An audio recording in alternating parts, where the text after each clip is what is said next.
আজ দ্বিতীয় পর্বে আপনাদের সামনে তুলে ধরব 10টি উত্তম কুমার অভিনীত বাংলা ছবি, যা পরবর্তীকালে হিন্দিতে রিমেক হয়েছিল। যেমন 1964 সালে লাল পাথর মুক্তি পেয়েছিল। ছবির পরিচালক ছিলেন সুশীল মজুমদার, সঙ্গীত পরিচালক ছিলেন সলিল চৌধুরী, অভিনয় করেছিলেন উত্তম কুমার, সুপ্রিয়া দেবী ও নির্মল কুমার। 7 বছর পর 1971 সালে হিন্দিতে এই ছবিটি রিমেক হয়, নাম হয় লাল পাথর। ছবির পরিচালক ছিলেন সুশীল মজুমদার, সঙ্গীত পরিচালক ছিলেন শঙ্কর জয়কিষাণ, অভিনয় করেছিলেন রাজকুমার, হেমা মালিনী ও বিনোদ মেহরা। জীবন মৃত্যু 1967 সালে মুক্তি পেয়েছিল এই ছবিটি। পরিচালক ছিলেন হীরেন নাগ ও বিশ্বনাথ রায়, সঙ্গীত পরিচালক ছিলেন গোপেন মল্লিক, অভিনয় করেছিলেন উত্তম কুমার, সুপ্রিয়া দেবী, তরুণ কুমার ও কমল মিত্র।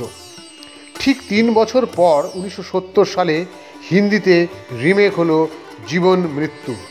এই ছবির পরিচালক ছিলেন সত্যেন বোস আর সঙ্গীত পরিচালক ছিলেন লক্ষ্মীকান্ত প্যারেলাল। অভিনেতারা হলেন ধর্মেন্দ্র, রাখি গুলজার ও অজিত। কলঙ্কিত নায়ক 1970 সালে এই ছবিটি মুক্তি পেয়েছিল। ছবির পরিচালক ছিলেন সলিল দত্ত, সঙ্গীত পরিচালক হলেন রবীন চট্টোপাধ্যায়। অভিনেতা হলেন উত্তম কুমার, সাবিত্রী চট্টোপাধ্যায়, উৎপল দত্ত ও অপর্ণা সেন। এই ছবিটি হিন্দি ভাষায় রিমেক হয়েছে চরিত্রহীন নামে 1974 সালে। এই ছবির পরিচালক ছিলেন শক্তি সামন্ত, সঙ্গীত পরিচালক ছিলেন আর.ডি. বর্মন, অভিনয় করেছিলেন সঞ্জীব কুমার ও শর্মিলা ঠাকুর। নিশিপদ্ম ছবি 1970 সালে মুক্তি পেয়েছিল। ছবির পরিচালক ছিলেন অরবিন্দ মুখোপাধ্যায়, সঙ্গীত পরিচালক ছিলেন নচিকেতা ঘোষ, অভিনয় করেছিলেন উত্তম কুমার, সাবিত্রী চট্টোপাধ্যায় ও অনুপ কুমার। 2 বছর পর হিন্দি ভাষায় তৈরি হলো অমর প্রেম 1972 সালে। ছবির পরিচালক হলেন শক্তি সামন্ত, সঙ্গীত আর.ডি. বর্মন, অভিনয় করেছিলেন রাজেশ খান্না ও শর্মিলা ঠাকুর। বিলম্বিত লয় ছবিটি মুক্তি পেয়েছিল 1970 সালে। ছবির পরিচালক ছিলেন অগ্রগামী, সঙ্গীত পরিচালক ছিলেন নচিকেতা ঘোষ, অভিনেতারা হলেন উত্তম কুমার ও সুপ্রিয়া দেবী। 3 বছর পর এই ছবিটি হিন্দি ভাষায় রিমেক হয়। ছবির নাম ছিল অভিমান, মুক্তি পায় 1973 সালে। ছবির পরিচালক ছিলেন ঋষিকেশ মুখার্জি, সঙ্গীত পরিচালক ছিলেন শচীনদেব বর্মন, অভিনেতারা হলেন অমিতাভ বচ্চন, জয়া ভাদুরী, আসরানি ও বিন্দু। এখানে পিঞ্জর 1971 সালে মুক্তি পেয়েছিল। ছবির পরিচালক ছিলেন যাত্রিক গোষ্ঠী। এই গোষ্ঠীর মধ্যে ছিলেন তরুণ মজুমদার, দিলীপ মুখার্জি ও শচীন মুখার্জি, সঙ্গীত পরিচালক ছিলেন ভূপেন হাজারিকা, অভিনেতারা হলেন উত্তম কুমার, অপর্ণা সেন ও দিলীপ মুখার্জি। এই ছবিটি 1978 সালে হিন্দিতে রিমেক হয়। ছবির নাম হয় অতিথি, পরিচালক ছিলেন অরবিন্দ সেন, সঙ্গীত পরিচালক ছিলেন কল্যাণজি আনন্দজি, অভিনেতারা হলেন শশী কাপুর, শত্রুঘ্ন সিনহা ও শাবানা আজমি। ছদ্মবেশী ছবিটি মুক্তি পেয়েছিল 1971 সালে। ছবির পরিচালক ছিলেন অগ্রদূত গোষ্ঠী, সঙ্গীত পরিচালক ছিলেন সুধীন দাশগুপ্ত, অভিনেতারা হলেন উত্তম কুমার, মাধবী মুখোপাধ্যায়, শুভেন্দু চট্টোপাধ্যায়। 4 বছর পর অর্থাৎ 1975 সালে হিন্দি ভাষায় নির্মাণ হয় চুপকে চুপকে।